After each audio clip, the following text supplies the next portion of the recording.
13 ਅਪ੍ਰੈਲ 1978 ਨੂੰ ਵਿਸਾਖੀ ਖਾਲਸਾ ਸਾਲਾਂ ਦਿਵਸ ਵਾਲੇ ਦਿਨ ਸ੍ਰੀ ਅੰਮ੍ਰਿਤਸਰ ਸ਼ਹਿਰ ਦੇ ਵਿੱਚ 13 ਸਿੰਘਾਂ ਨੂੰ ਸ਼ਹੀਦ ਕੀਤਾ ਸੀ, 50 ਤੋਂ ਜ਼ਿਆਦਾ ਨੂੰ ਜ਼ਖਮੀ ਕੀਤਾ ਸੀ। ਨਿਰੰਕਾਰੀਆਂ ਨੇ ਇਹ ਕਹਿ ਕੇ ਕਿ ਜੀ ਇਹ ਜਿਹੜਾ ਕਿਉਂਕਿ ਅੰਮ੍ਰਿਤਸਰ ਸਿੱਖਾਂ ਦਾ ਸ਼ਹਿਰ ਹੈ ਔਰ ਬਾਇਸ ਹੈ, ਸਾਡੇ ਨਾਲ ਇਨਸਾਫ ਨਹੀਂ ਹੋਏਗਾ, ਔਰ ਇਸ ਕੇਸ ਨੂੰ ਉਹ ਸ਼ਿਫਟ ਕਰਕੇ ਜਿਹੜਾ ਉਹ ਕਰਨਾਲ ਲੈ ਗਏ ਸੀ। ਅਦਾਲਤੀ ਹੁਕਮਾਂ ਦੇ ਥੱਲੇ ਹੀ ਕਿਹਾ ਜੀ ਕਰਨਾਲ ਸ਼ਿਫਟ ਕਰੋ, ਔਰ ਕਰਨਾਲ ਦੇ ਵਿੱਚ ਫਿਰ ਅੱਜ ਦੇ ਦਿਨ ਜਿਹੜਾ ਫੈਸਲਾ ਸੁਣਾਇਆ ਗਿਆ ਸੀ ਉਹਦੇ 'ਚ ਇਸ ਕਾਤਲ ਟੋਲੇ ਨੂੰ ਬਿਲਕੁਲ ਬਰੀ ਕੀਤਾ ਗਿਆ ਸੀ। ਇਹ ਕਿਹਾ ਗਿਆ ਸੀ ਕਿ ਜੀ ਇਹ ਜਿਹੜੇ ਮਾਰੇ ਗਏ ਇਹ ਕਸੂਰ ਉਹਨਾਂ ਦਾ ਸੀ ਕਿ ਉੱਥੇ ਉਹ ਕਰਨ ਕੀ ਗਏ ਸੀ। ਇਹ ਪ੍ਰੋਕਸੀ ਵਾਰਫੇਅਰ ਸੀ ਇੰਡੀਅਨ ਏਜੰਸੀਆਂ ਦੀ, ਬ੍ਰਾਹਮਣਵਾਦੀਆਂ ਦੀ, ਜਿਹਦੇ ਲਈ ਨਿਰੰਕਾਰੀਆਂ ਨੂੰ ਜਿਹੜਾ ਐਜ਼ ਏ ਫਰੰਟ ਇਸਤੇਮਾਲ ਕੀਤਾ ਗਿਆ। ਨਿਰੰਕਾਰੀ ਮਿਸ਼ਨ ਦੇ ਨਾਂ ਥੱਲੇ ਇਹਨਾਂ ਦੀ ਰਜਿਸਟ੍ਰੇਸ਼ਨ ਕਰਕੇ ਇਹਨਾਂ ਨੂੰ ਪ੍ਰਮੋਟ ਕੀਤਾ ਗਿਆ, ਡਿਪਲੋਮੈਟਿਕ ਪਾਸਪੋਰਟ ਦਿੱਤੇ ਗਏ, ਸਰੂਪ ਸਿੱਖੀ ਰੱਖਿਆ, ਉਵੇਂ ਹੀ ਪੱਗ ਦਾੜੀ ਇਹ ਉਹ। ਪਹਿਲੇ ਜਿਹੜੇ ਸੀ ਅਵਤਾਰ ਸਿੰਘ ਜਾਂ ਗੁਰਬਚਨ ਸਿੰਘ ਵੀ ਮੁੱਢਲੇ ਦਿਨਾਂ 'ਚ ਤਾਂ ਗੁਰੂ ਗ੍ਰੰਥ ਸਾਹਿਬ ਦਾ ਪ੍ਰਕਾਸ਼ ਵੀ ਕਰਦੇ ਸੀ। ਇਹਨਾਂ ਨੇ ਇਹ ਕਿਹਾ, ਇਹਨੇ ਗੁਰਬਚਨੇ ਨੇ ਕਿ ਭਾਈ ਜੇ ਗੁਰੂ ਗੋਬਿੰਦ ਸਿੰਘ ਨੇ 5 ਪਿਆਰੇ ਬਣਾਏ ਸੀ ਤਾਂ ਮੈਂ 7 ਸਿਤਾਰੇ ਬਣਾ ਰਿਹਾ। 6 ਅਕਤੂਬਰ 1978 ਨੂੰ ਹੁਕਮਨਾਮਾ ਜਾਰੀ ਕੀਤਾ ਜਾਂਦਾ ਅਕਾਲ ਤਖਤ ਸਾਹਿਬ ਤੋਂ ਕਿ ਇਹ ਨਿਰੰਕਾਰੀ ਜਿਹੜੇ ਨੇ ਇਹ ਸਿੱਖ ਨਹੀਂ ਨੇ, ਔਰ ਹਰ ਸੰਭਵ ਤਰੀਕੇ ਨਾਲ ਇਹਨਾਂ ਦੇ ਵਧਣ ਫੁੱਲਣ ਨੂੰ ਰੋਕਿਆ ਜਾਏ, ਇਹਨਾਂ ਨਾਲ ਕੋਈ ਰੋਟੀ ਬੇਟੀ ਦੀ ਸਾਂਝ ਨਾ ਰੱਖੀ ਜਾਏ। ਇਕੱਲੇ ਨਿਰੰਕਾਰੀ ਨਹੀਂ, ਫਿਰ ਇਸੇ ਦੌਰ ਦੇ ਵਿੱਚ ਰਾਧਾ ਸੁਆਮੀ ਕਿਵੇਂ ਪ੍ਰਮੋਟ ਕੀਤੇ ਗਏ। ਫਿਰ 80ਵੀਆਂ ਤੱਕ ਪਹੁੰਚਦੇ ਆ ਦੁਆਬੇ ਦੇ ਵਿੱਚ ਆਸ਼ੂਤੋਸ਼ ਨੂਰ ਮਹਿਲੀ ਹੈ। ਫਿਰ ਤੁਸੀਂ 80ਵੀਆਂ ਦੇ ਵਿੱਚ ਦੇਖੋ ਸੌਦਾ ਸਾਧ ਮਾਲਵੇ ਦੇ ਵਿੱਚ, ਰਾਜਸਥਾਨ ਦੇ ਵਿੱਚ ਸਿਰਸੇ 'ਚ।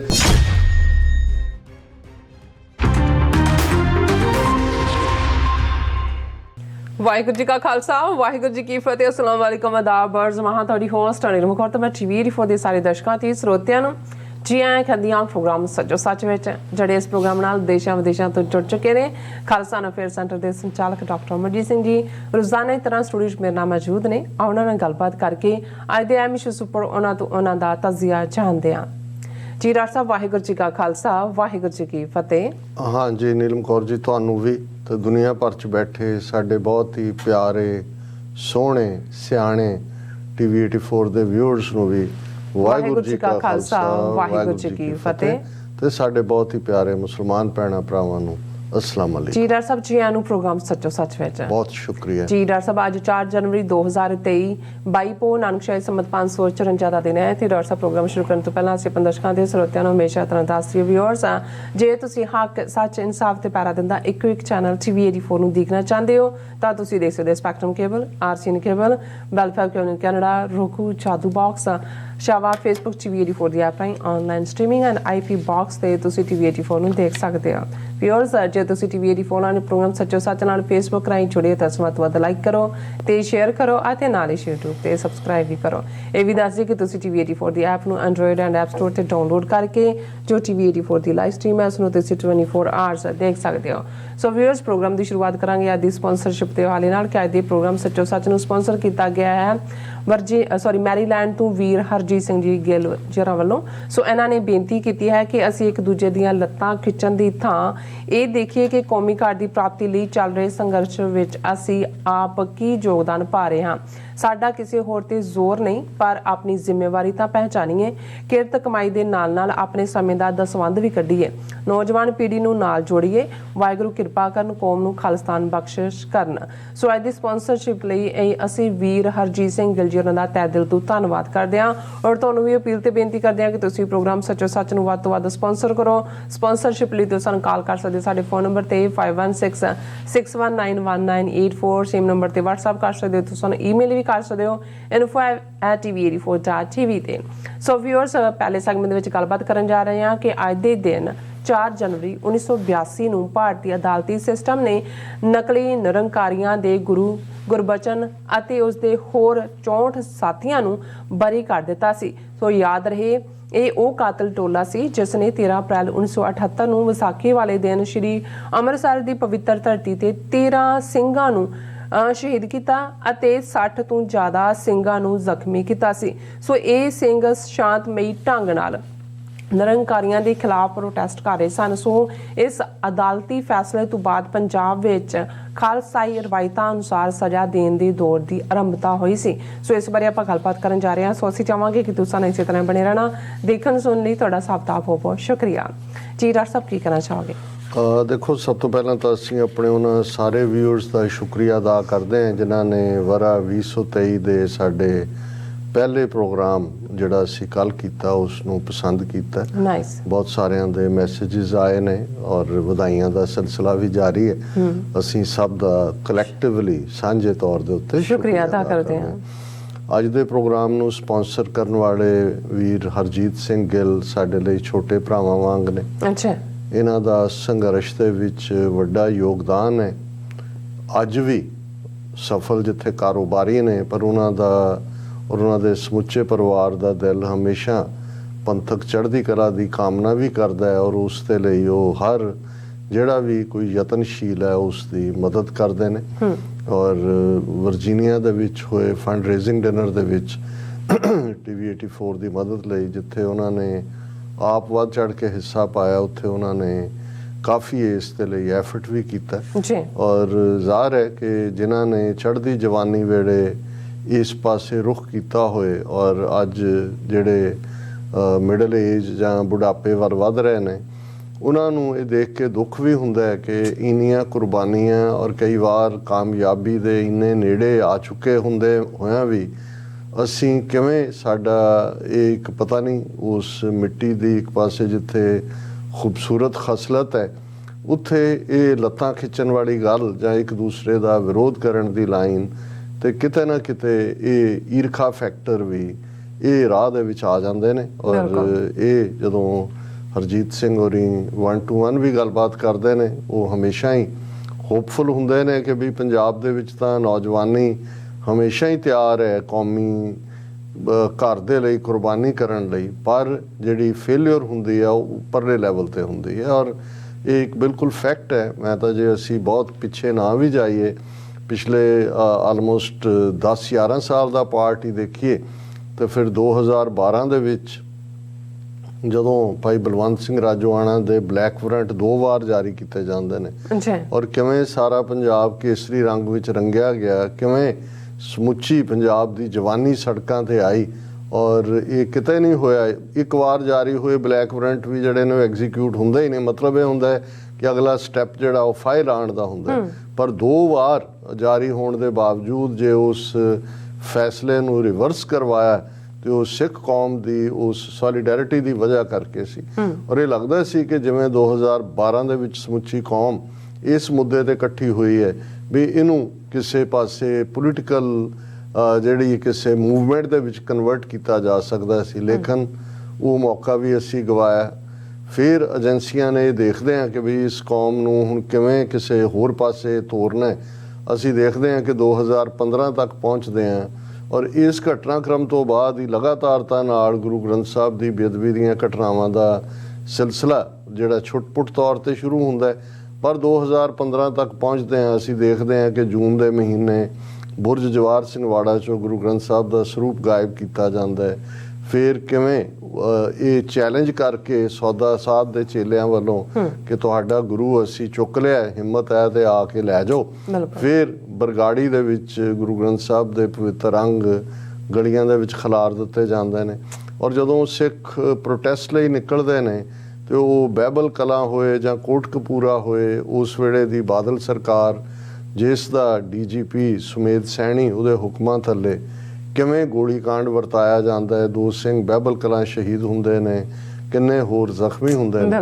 ਔਰ ਉਸ ਸਿਲਸਿਲੇ ਦੇ ਨਾਲ ਬੇਸ਼ੱਕ ਏਜੰਸੀਆਂ ਆਪਣੀ ਖੇਡਦੇ ਸੀ, ਪਰ ਉਸ ਚੋਂ ਅਸੀਂ ਦੇਖਦੇ ਹਾਂ ਕਿ 10 ਨਵੰਬਰ 2015 ਨੂੰ ਚੱਬੇ ਦੀ ਇਤਿਹਾਸਿਕ ਧਰਤੀ ਦੇ ਉੱਤੇ ਜਿਹੜਾ ਆਪ ਮੁਹਾਰਾ ਸਰਬੱਤ ਖਾਲਸਾ ਹੁੰਦਾ ਹੈ। ਆਪ ਮੁਹਾਰਾ ਇਸ ਲਈ ਨਹੀਂ ਕਿ ਵੀ ਜਿਸ ਨੂੰ ਇੱਕ ਨੈਗੇਟਿਵ ਸੈਂਸ 'ਚ ਹੈ ਕਿ ਕਿਵੇਂ ਐ ਜਾਪਦਾ ਸੀ ਕਿ ਪੰਜਾਬ ਦਾ ਹਰ ਨੌਜਵਾਨ ਬਜ਼ੁਰਗ ਬੱਚਾ ਉਹ ਤੁਰ ਪਿਆ ਚੱਬੇ ਵੱਲ। ਔਰ ਸੱਚਮੁੱਚ ਜਦੋਂ ਉਹ ਦਿਨ ਆਇਆ ਤੇ 5 ਲੱਖ ਦੇ ਕਰੀਬ ਸੰਗਤਾਂ ਦਾ ਇਕੱਠ ਕਈ ਮੀਲ ਤੱਕ ਫੈਲਿਆ ਹੋਇਆ।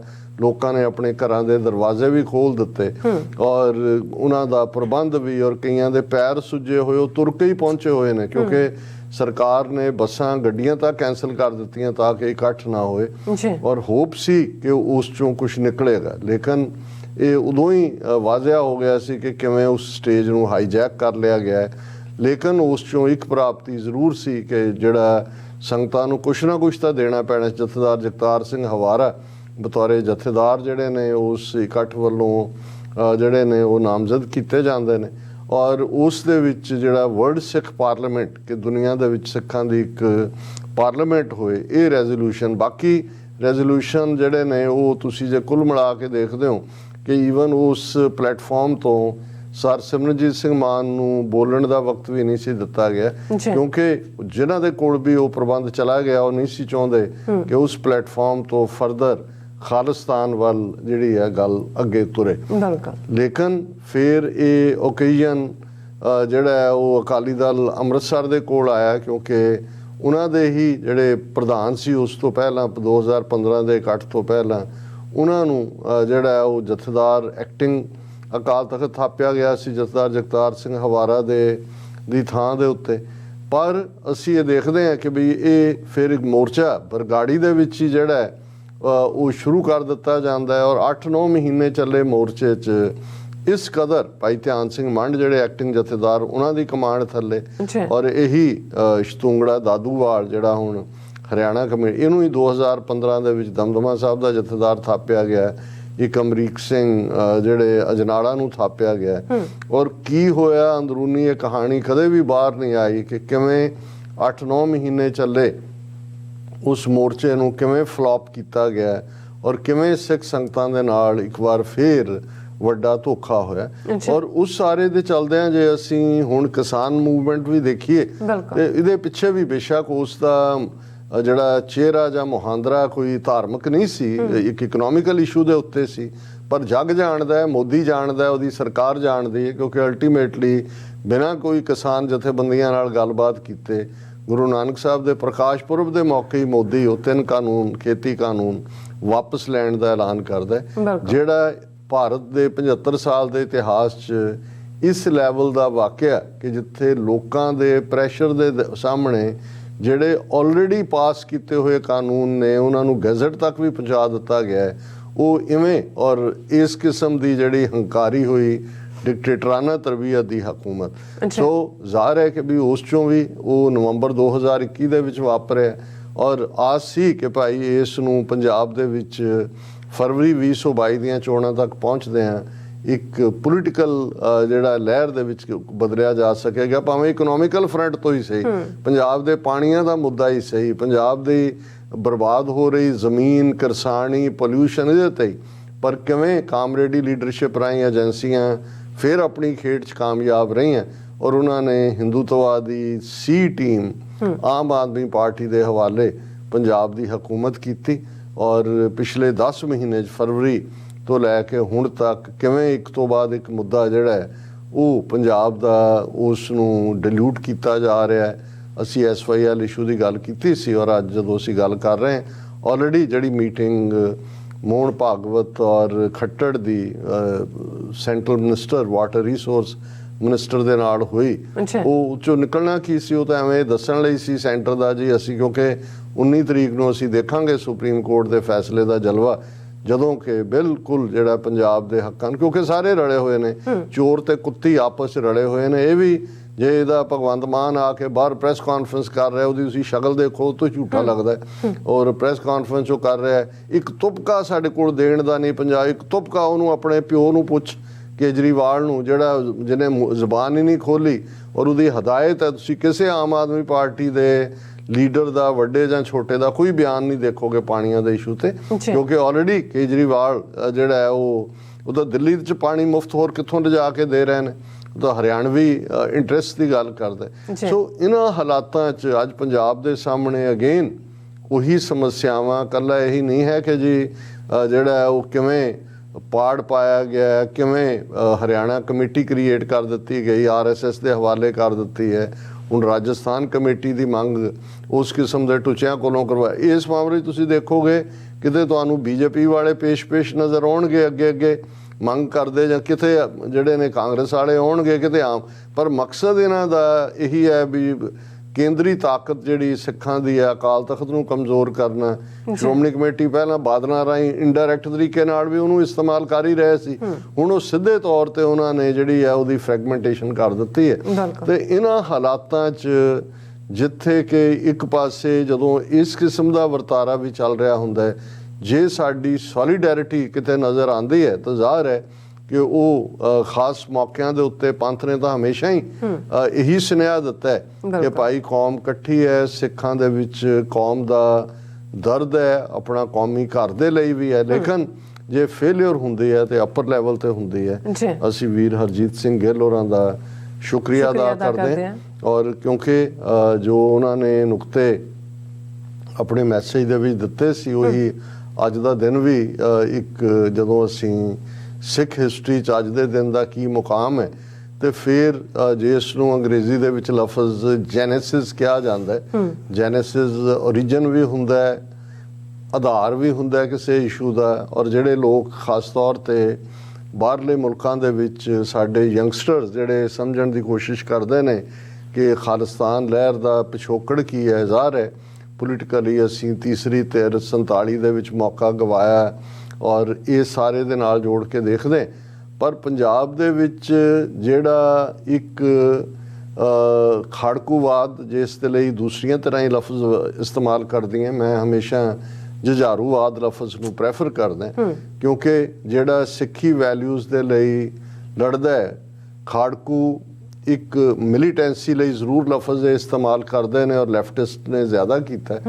ਪਰ ਜੂਝਣਾ ਜਿਹੜਾ ਹੈ, ਔਰ ਜਿਹੜੇ ਧਰਮ ਦੇ ਰਸਤੇ ਤੇ ਜਾਂ ਸਿੱਖੀ ਦੇ ਉੱਤੇ ਜਿਹੜੇ ਹਮਲੇ ਨੇ, ਉਹਨਾਂ ਲਈ ਜੂਝਣ ਵਾਲੇ ਸਾਡੇ ਜੁਝਾਰੂ ਸਿੰਘ ਸਿੰਘਣੀਆਂ ਨੇ, ਔਰ ਉਹ ਸਟਰਗਲ ਵੀ ਜਿਹੜੀ ਹੈ ਉਸ ਨੂੰ ਜੁਝਾਰੂਵਾਦ ਕਹਿਣਾ ਜਿਹੜਾ ਉਹ ਜ਼ਿਆਦਾ ਬਿਹਤਰ ਹੈ। ਔਰ ਇਹ ਬਹੁਤ ਵਾਰੀ ਹੁੰਦਾ ਹੈ ਕਿ ਜੀ ਪੰਜਾਬ ਦੇ ਵਿੱਚ ਇਹ ਜਿਹੜਾ ਦੌਰ ਹੈ ਹਥਿਆਰਬੰਦ ਸੰਘਰਸ਼ ਦਾ, ਇਹ ਕਿੱਥੋਂ ਆ ਗਿਆ, ਕਿਵੇਂ ਆਇਆ, ਸਟੇਟ ਦੇ ਖਿਲਾਫ ਹਥਿਆਰ ਚੁੱਕਣ ਦੇ ਲਈ ਸਿੱਖ ਕਿਉਂ ਮਜਬੂਰ ਹੋਏ। ਤੇ ਫਿਰ ਇਹ ਸਭ ਸਮਝਣ ਦੇ ਲਈ ਜਿਹਨੂੰ ਅਸੀਂ ਜੈਨੇਸਿਸ ਓਰੀਜਨ ਕਵਾਂਗੇ ਇਸ ਦਾ, ਉਹ ਅੱਜ ਦੇ ਦਿਨ ਨਾਲ ਕਾਫੀ ਹੱਦ ਤੱਕ ਜੁੜਿਆ ਹੋਇਆ ਹੈ। ਕਿਉਂਕਿ ਅੱਜ ਦਾ ਦਿਨ 4 ਜਨਵਰੀ 1982 ਦਾ ਦਿਨ ਸੀ, ਜਿਸ ਦਿਨ ਕਰਨਾਲ ਦੇ ਸੈਸ਼ਨ ਜੱਜ ਦੀ ਅਦਾਲਤ ਨੇ ਨਿਰੰਕਾਰੀ ਗੁਰਬਚਨਾ, ਜਿਹੜਾ ਆਲਰੇਡੀ 24 ਅਪ੍ਰੈਲ 1980 ਨੂੰ ਮਾਰਿਆ ਜਾ ਚੁੱਕਾ ਸੀ, ਉਸ ਨੂੰ ਔਰ ਉਸ ਦੇ ਜਿਹੜੇ ਲਗਭਗ 66 ਦੇ ਕਰੀਬ 64 ਉਹਦੇ ਹੋਰ ਸਾਥੀ ਸੀ, ਇਹ ਉਹੀ ਕਾਤਲ ਟੋਲਾ ਸੀ ਜਿਨ੍ਹਾਂ ਨੇ 13 ਅਪ੍ਰੈਲ 1978 ਨੂੰ ਵਿਸਾਖੀ ਖਾਲਸਾ ਸਾਜਨਾ ਦਿਵਸ ਵਾਲੇ ਦਿਨ ਸ੍ਰੀ ਅੰਮ੍ਰਿਤਸਰ ਸ਼ਹਿਰ ਦੇ ਵਿੱਚ 13 ਸਿੰਘਾਂ ਨੂੰ ਸ਼ਹੀਦ ਕੀਤਾ ਸੀ, 50 ਤੋਂ ਜ਼ਿਆਦਾ ਨੂੰ ਜ਼ਖਮੀ ਕੀਤਾ ਸੀ।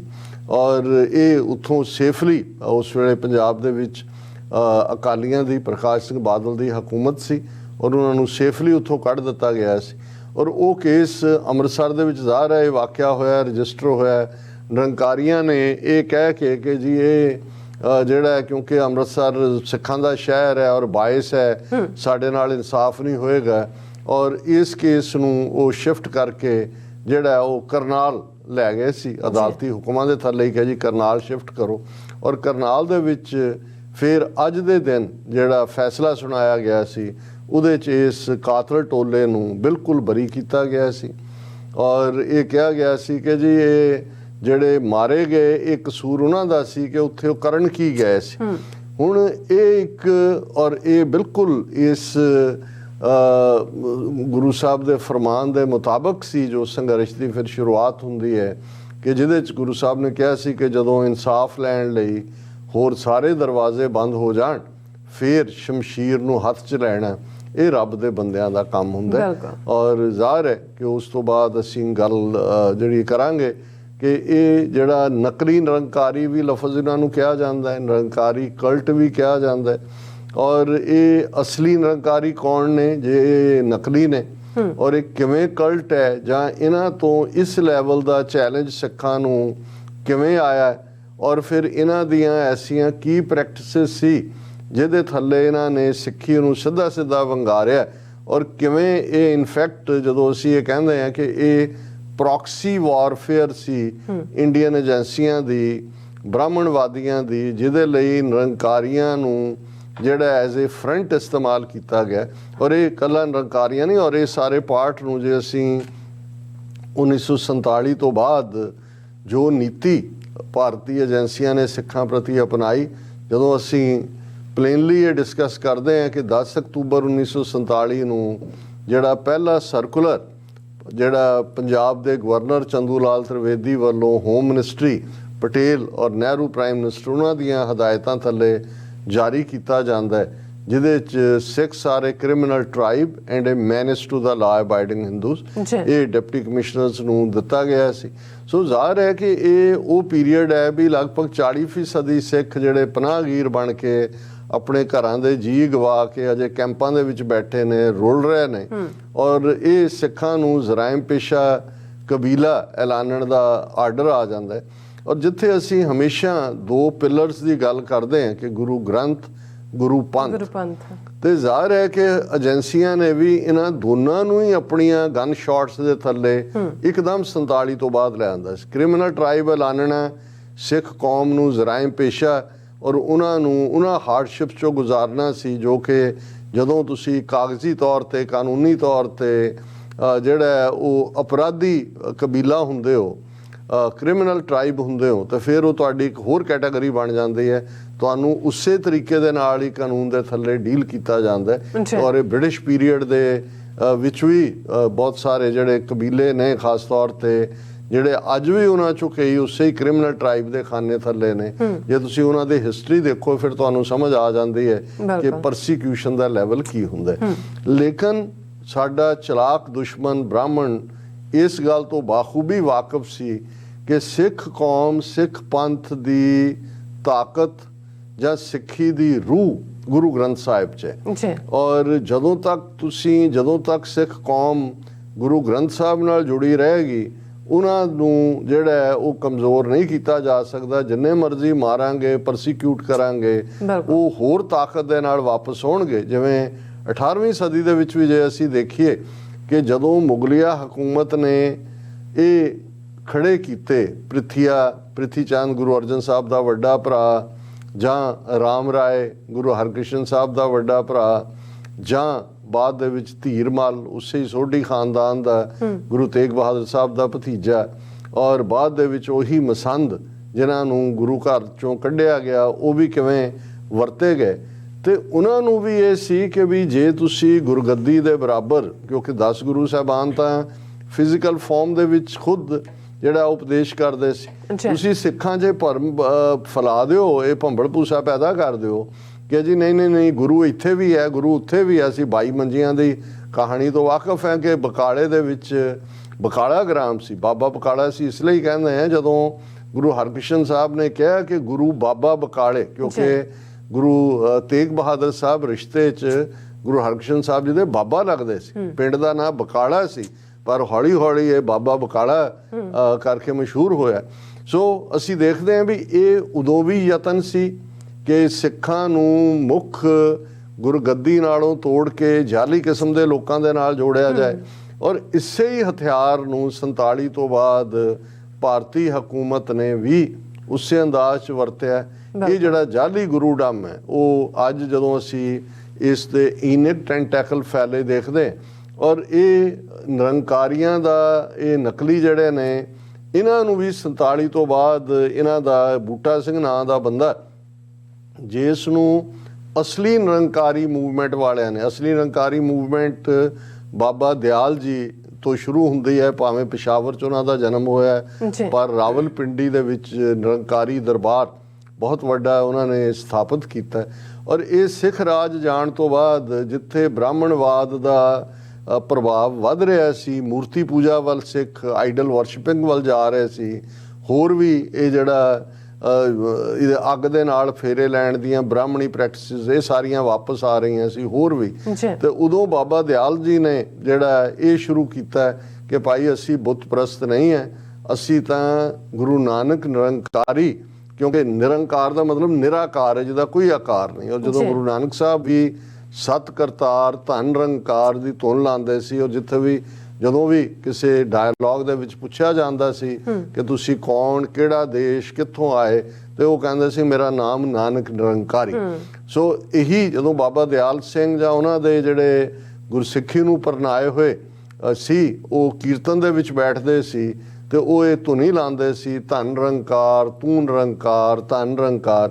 ਇਸ ਲਈ ਔਰ ਉਹ ਬੁੱਤ ਪੂਜਾ, ਮੂਰਤੀ ਪੂਜਾ, ਬ੍ਰਾਹਮਣਵਾਦ ਇਸ ਦੀ ਮੁਖਾਲਫਤ ਕਰਦੇ ਸੀ। ਇਸ ਲਈ ਲੋਕਾਂ ਵੱਲੋਂ ਉਹਨਾਂ ਨੂੰ ਸਤਿਕਾਰ ਨਾਲ ਨਿਰੰਕਾਰੀ ਕਿਹਾ ਜਾਂਦਾ ਸੀ ਕਿ ਭਾਈ ਇਹ ਨਿਰੰਕਾਰੀ ਨੇ। ਔਰ ਇਹਨਾਂ ਚੋਂ ਹੀ ਬਾਬਾ ਦਿਆਲ ਸਿੰਘ ਚੋਂ ਅੱਗੋਂ ਅਸੀਂ ਦੇਖਦੇ ਹਾਂ ਕਿ ਉਹਨਾਂ ਦੇ ਇਸ ਪੁੱਤਰ ਅੱਗੋਂ ਦਰਬਾਰਾ ਸਿੰਘ ਨਾਂ ਦੇ ਜਿਹੜੇ ਸਨ, ਜਦੋਂ ਉਹਨਾਂ ਦਾ ਉਹ ਜਵਾਨ ਹੋਇਆ, ਆਨੰਦ ਕਾਰਜ ਦਾ ਵੇੜਾ ਹੈ। ਸੋ ਜਦੋਂ ਅਸੀਂ ਆਨੰਦ ਕਾਰਜ ਦੀ ਹਿਸਟਰੀ ਦੇਖਦੇ ਹਾਂ ਤਾਂ ਉਹਨਾਂ ਨੇ ਪਹਿਲੀ ਵਾਰ ਜਿਹੜਾ ਹੈ ਬੜੇ ਵੱਡੇ ਪੈਮਾਨੇ ਤੇ ਗੁਰੂ ਗ੍ਰੰਥ ਸਾਹਿਬ ਨਾਲ ਜਿਹੜੀਆਂ ਨੇ ਲਾਵਾਂ ਲਈਆਂ।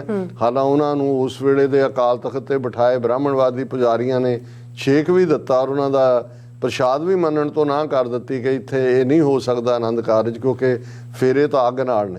ਸੋ ਇਹਨਾਂ ਦੀ ਨਿਰੰਕਾਰੀ ਮੂਵਮੈਂਟ ਦੀ ਬਹੁਤ ਵੱਡੀ ਕੰਟਰੀਬਿਊਸ਼ਨ ਰਹੀ ਹੈ ਉਸ ਸਾਰੇ 'ਚ 19ਵੀਂ ਸਦੀ ਦੇ ਦੂਸਰੇ ਅੱਧ 'ਚ, ਖਾਸ ਤੌਰ ਤੇ ਲਹਿੰਦੇ ਪੰਜਾਬ ਦੇ ਵਿੱਚ ਸਹਿਜਧਾਰੀ ਪਰਿਵਾਰਾਂ 'ਚ ਵੀ ਜਿਹੜਾ ਸਿੱਖੀ ਦੀ ਗੱਲ ਨੂੰ ਫੈਲਾਉਣਾ। ਔਰ ਇਹੀ ਜਿਹੜੀ ਅਸਲੀ ਨਿਰੰਕਾਰੀ ਲਹਿਰ ਹੈ ਇਹ ਇਹਨਾਂ ਦੇ ਅਖੀਰਲੇ ਹੈਡ ਜਿਨ੍ਹਾਂ ਨੂੰ ਮੈਂ ਜਾਣਦਾ, ਹੁਣ ਤਾਂ ਉਹਨਾਂ ਦੀ ਡੈਥ ਹੋ ਗਈ, ਡਾਕਟਰ ਮਾਨ ਸਿੰਘ ਨਿਰੰਕਾਰੀ, ਇਹ ਮੈਡੀਕਲ ਕਾਲਜ ਅੰਮ੍ਰਿਤਸਰ ਦੇ ਪ੍ਰਿੰਸੀਪਲ ਵੀ ਸੀ।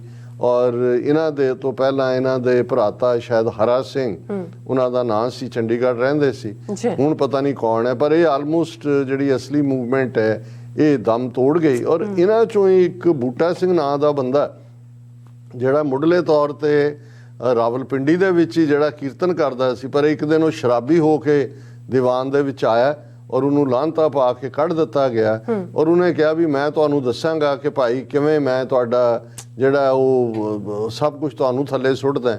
ਔਰ ਉਹੀ ਬੂਟਾ ਸਿੰਘ, ਇਹ ਉਹਦੀ ਜਿਹੜੀ ਹੈ ਬੂਟੇ ਦੀ ਮੌਤ ਤਾਂ 1944 ਦੇ ਵਿੱਚ ਹੋ ਜਾਂਦੀ ਹੈ, ਲੇਕਿਨ ਉਹਨੇ ਰਾਵਲਪਿੰਡੀ ਦੇ ਵਿੱਚ ਹੀ ਆਪਣੇ ਜਿਵੇਂ ਚੇਲੇ ਬਾਲ ਕੇ ਇੱਕ ਥਾਂ ਤੋਂ ਕੱਢੋ ਤੇ ਕੁਛ ਨਾ ਕੁਛ ਨਾਲ ਆ ਜਾਂਦੇ ਨੇ, ਆਪਣਾ ਡੇਰਾ ਉਹਨੇ ਸਥਾਪਿਤ ਕਰ ਲਿਆ ਸੀ। ਔਰ ਇਸੇ ਬੂਟੇ ਦਾ ਮੁੰਡਾ ਅਵਤਾਰ ਸਿੰਘ ਜਦੋਂ ਦਿੱਲੀ ਦੇ ਵਿੱਚ ਆ ਜਾਂਦਾ, 44 ਜਿਹਦੀ ਬੂਟੇ ਦੀ ਮੌਤ ਹੋ ਜਾਂਦੀ ਹੈ, ਔਰ ਇਹ ਦਿੱਲੀ 'ਚ ਆਂਦਾ, ਇਹਦਾ ਮੁੰਡਾ 50ਵਿਆਂ ਤੱਕ ਪਹੁੰਚਦੇ ਆ ਇਹਨਾਂ ਨੂੰ ਏਜੰਸੀਆਂ ਨੇ ਰਿਕਰੂਟ ਕੀਤਾ। ਉਹ ਵੀ ਇੱਕ ਸ਼ਰਾਬੀ ਕਬਾਬੀ ਬੰਦਾ ਸੀ ਕਿ ਭਾਈ ਇਹਨੂੰ ਖੜਾ ਕਰੋ। ਔਰ ਇਹ ਨਿਰੰਕਾਰੀ ਮਿਸ਼ਨ ਦੇ ਨਾਂ ਥੱਲੇ ਇਹਨਾਂ ਦੀ ਰਜਿਸਟ੍ਰੇਸ਼ਨ ਕਰਕੇ ਇਹਨਾਂ ਨੂੰ ਪ੍ਰਮੋਟ ਕੀਤਾ ਗਿਆ, ਡਿਪਲੋਮੈਟਿਕ ਪਾਸਪੋਰਟ ਦਿੱਤੇ ਗਏ। ਜੇ ਤੁਸੀਂ 70ਵਿਆਂ ਤੱਕ ਪਹੁੰਚਦੇ ਹੋ, ਤੁਸੀਂ ਦੇਖੋ ਪੰਜਾਬ ਦੇ ਹਰ ਵੱਡੇ ਸ਼ਹਿਰ ਦੇ ਵਿੱਚ ਨਿਰੰਕਾਰੀ ਭਵਨ ਬਣੇ ਹੋਏ ਸੀ, ਜਿਹਦੇ ਲਈ ਕੋਈ ਕਿੱਥੋਂ ਪੈਸਾ ਆਇਆ, ਕਿਹਨੇ ਦਿੱਤਾ।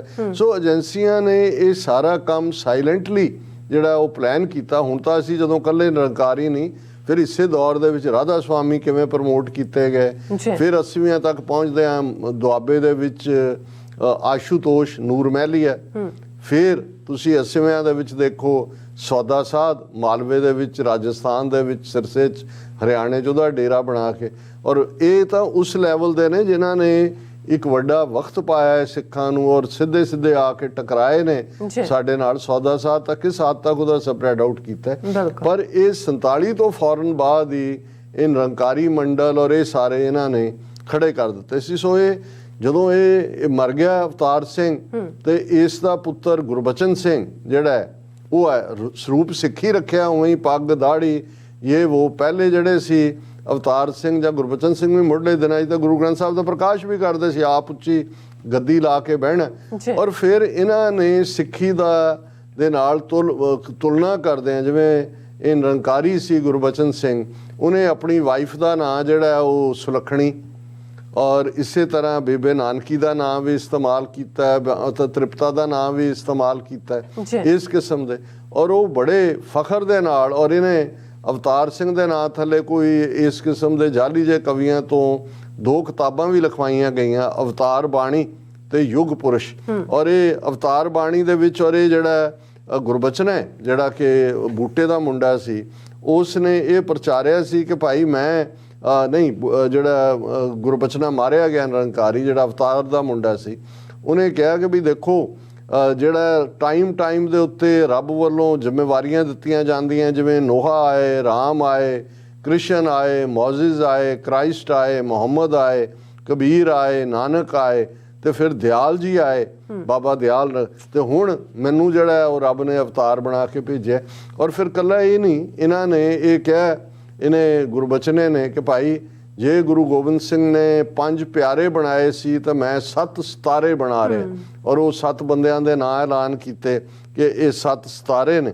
ਇਸੇ ਤਰ੍ਹਾਂ ਹੋਰ ਵੀ ਬਹੁਤ ਸਾਰੀਆਂ ਜਿਹੜੀਆਂ ਨੇ ਸਿੱਖੀ ਦੀ ਬਰਾਬਰੀ ਕਰਦੇ ਆ, ਇਸ ਕਿਸਮ ਦੀਆਂ ਰਸਮਾਂ ਸ਼ੁਰੂ ਕੀਤੀਆਂ, ਵੋਕੈਬਲਰੀ ਸਿੱਖਾਂ ਦੀ, ਔਰ ਉਸ ਨੂੰ ਇਸਤੇਮਾਲ ਕਰਕੇ ਆਪਣਾ ਸੌਦਾ ਵੇਚਣ ਦਾ ਜਿਹੜਾ ਕੰਮ ਹੈ। ਔਰ ਇਹੀ ਨਹੀਂ ਵੀ ਇਕੱਲਾ ਉਹਦਾ ਸਿੱਖਾਂ 'ਚ ਪ੍ਰਭਾਵ, ਗਰੀਬ ਜਿਹੜੇ ਦੂਜੇ ਲੋਕ ਵੀ ਕਾਫੀ ਵੱਡੀ ਗਿਣਤੀ 'ਚ ਫਲੌਕ ਉਹਦੇ ਵੱਲ, ਕਿਉਂਕਿ ਗਵਰਨਮੈਂਟ ਪੈਟਰਨੇਜ ਸੀ, ਇਹਨਾਂ ਦੇ ਸਮਾਗਮਾਂ ਦਾ ਪ੍ਰਬੰਧ ਕੀਤਾ ਜਾਂਦਾ ਸੀ।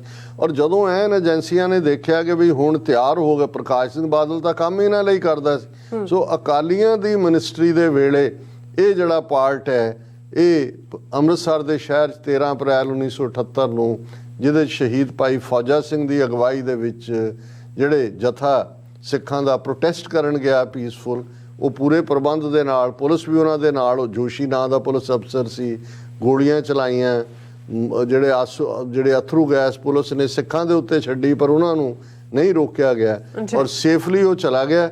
ਔਰ ਬੇਸ਼ੱਕ ਉਹਦਾ ਐਂਡ ਤਾਂ ਜਿਹੜਾ ਉਹ ਕਰ ਦਿੱਤਾ ਗਿਆ ਗੁਰਬਚਨੇ ਨੂੰ ਤਾਂ 24 ਅਪ੍ਰੈਲ 1980 ਨੂੰ, ਕਿਉਂਕਿ ਇਸ ਤੋਂ ਫੌਰਨ ਬਾਅਦ ਫਿਰ ਪੰਥ ਦੇ ਵਿੱਚ ਇੱਕ ਫਿਕਰਵਾੜੀ ਗੱਲ ਹੋਈ, ਅਕਾਲ ਤਖਤ ਤੇ ਇਕੱਠ ਹੋਇਆ, ਥਾਂ ਹੀ ਹੋਏ।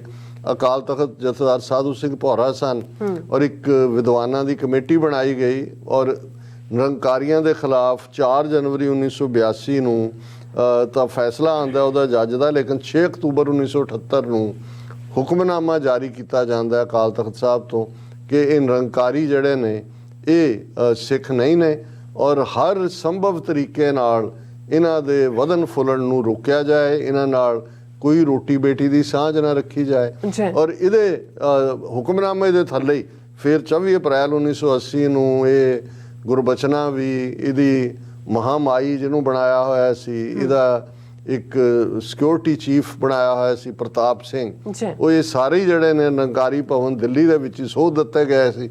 ਔਰ ਫਿਰ ਜਿਹੜਾ ਜਦੋਂ ਇਹ ਅਦਾਲਤ, ਅੱਜ ਦਾ ਦਿਨ ਇਸ ਲਈ ਕਰੂਸ਼ਲ ਹੈ ਕਿਉਂਕਿ ਜਦੋਂ 4 ਜਨਵਰੀ 1982 ਨੂੰ ਫੈਸਲਾ ਆ ਜਾਂਦਾ ਹੈ, ਔਰ ਇਹ ਉਹ ਸੀ ਕਿ ਹੁਣ ਹੋਰ ਤਰੀਕੇ ਖਤਮ ਹੋ ਗਏ, ਫਿਰ ਸਿੰਘਾਂ ਨੇ ਚੁਣ ਕੇ 7 ਸਿਤਾਰੇ ਉੱਥੇ ਹੀ ਪਹੁੰਚਾ ਦਿੱਤੇ ਜਿੱਥੇ ਸਿਤਾਰੇ ਜਾਣੇ ਚਾਹੀਦੇ ਨੇ, ਔਰ ਥਾਂ ਫਿਰ ਇਹ ਭਵਨ ਵੀ ਬੰਦ ਕਰਕੇ ਦੌੜੇ, ਦੂਜੇ ਵੀ ਬੰਦ ਕਰਕੇ ਦੌੜੇ।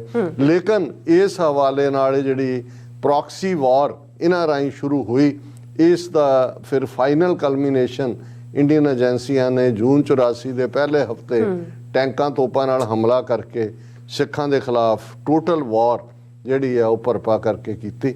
ਸੋ ਇਹ ਉਹਨਾਂ ਸਾਡੇ ਯੰਗਸਟਰਸ ਦੇ ਲਈ ਜਾਂ ਜਿਹੜੇ ਨਵੇਂ ਸਾਡੇ ਵੀਰ ਭੈਣਾਂ ਜੁੜਦੇ ਨੇ ਕਿ ਭਾਈ ਇਸ ਸਾਰੇ ਦਾ ਇਹ ਕੋਈ ਸਾਨੂੰ ਦੋਸ਼ ਨਹੀਂ ਦੇ ਸਕਦਾ ਕਿ ਭਾਈ ਅਸੀਂ ਕੋਈ ਵਾਇਲੈਂਸ ਖੜੀ ਕੀਤੀ, ਜਦੋਂ ਤੱਕ ਕਰਨਾਲ ਹਾਈ ਕੋਰਟ ਦਾ ਫੈਸਲਾ ਨਹੀਂ ਸੀ। ਔਰ ਈਵਨ ਲਾਲਾ ਜਗਤ ਨਾਰਾਇਣ ਜਿਹਦੇ ਬਾਰੇ ਹੁੰਦਾ ਹੈ ਜੀ ਜਰਨਲਿਸਟ ਮਾਰਤਾ, ਕਿਉਂਕਿ ਜਗਤ ਨਾਰਾਇਣ ਨਿਰੰਕਾਰੀਆਂ ਦੀ ਸਟੇਜ ਦੇ ਉੱਤੇ ਬੈਠਾ ਸੀ, ਨਿਰੰਕਾਰੀਆਂ ਦੇ ਪੈਸੇ ਨਾਲ ਪੰਜਾਬੀ ਦੀ ਅਖਬਾਰ ਜਗਬਾਣੀ ਸ਼ੁਰੂ ਕੀਤੀ, ਔਰ ਇਨ ਕੈਮਰਾ ਕਰਨਾਲ ਜਾ ਕੇ ਜਗਤ ਨਾਰਾਇਣ ਨੇ ਨਿਰੰਕਾਰੀਆਂ ਦੇ ਹੱਕ 'ਚ ਗਵਾਹੀ ਦਿੱਤੀ ਸੀ।